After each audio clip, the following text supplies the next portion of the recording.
Logan hit us, and Logan said, last podcast, you said at the end of the day, you want to see the best of the best play each other, i.e. Ohio State versus Georgia. But why not see a team like Utah in there? I think it would be great for the sport and give some semblance of hope of fans of teams outside the usual power teams. And that's Logan from Columbia, Missouri. Logan, I'm with you. I'm with you to a certain degree.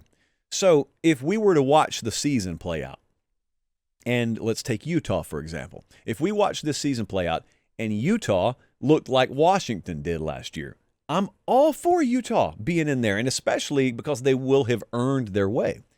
What I'm not for is I'm not for this artificial environment where we create an auto bid class, and then let's just say, for example, let's say Utah were to be a very flawed team. They have a good quarterback, but they have a very flawed team. They lose 2 games, but they win the Big 12. And they get in the playoff because they won the Big 12 and there's an auto bid.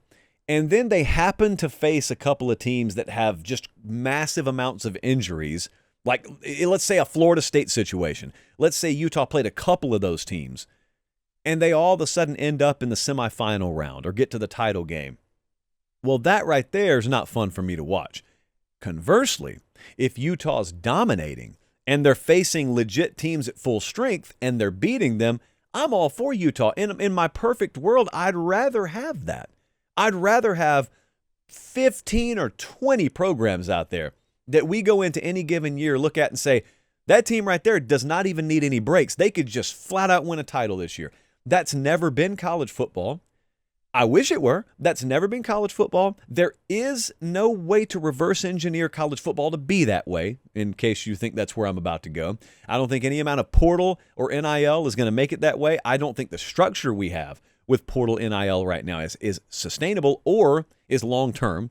So that kind of stuff, I think, is very much in a window phase, and it will be phased out in the not-too-distant future, where you'll probably revert back to where the sport's normally been. That's a few programs dominating, and then you have a few more who could rotate in any given year, and then you got a few more where you could see them do what TCU did and shine one year, but it's bookended by 5 and 7 seasons.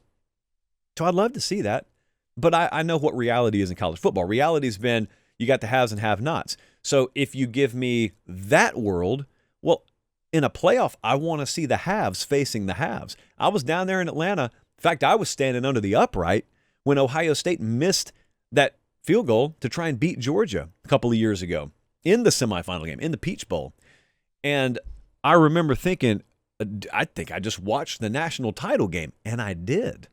I did, because no disrespect to TCU, but they were never going to be capable of putting a product on the field the following week superior to either of those teams. And I think there have been SEC championship games like that in years past. Remember 2012? Remember when, I believe it was Bama, Georgia in Atlanta in the SEC title game, and you know the winner's going to face Notre Dame. Now, there were people out there who thought Notre Dame had a shot. There were other people who thought the winner in Atlanta will skull drag Notre Dame. And I don't know if Georgia would have. I think they would. I know Bama did. So we're watching that game and we're saying, I feel more excited about the SEC title game than I do whatever the national title game is going to be. The reason is because you had Tier 1 teams going at it. And I don't think there's anything wrong with thinking that way. You can wish in one hand and think in the other hand, which is not exactly the old Meemaw quote, but it's close enough.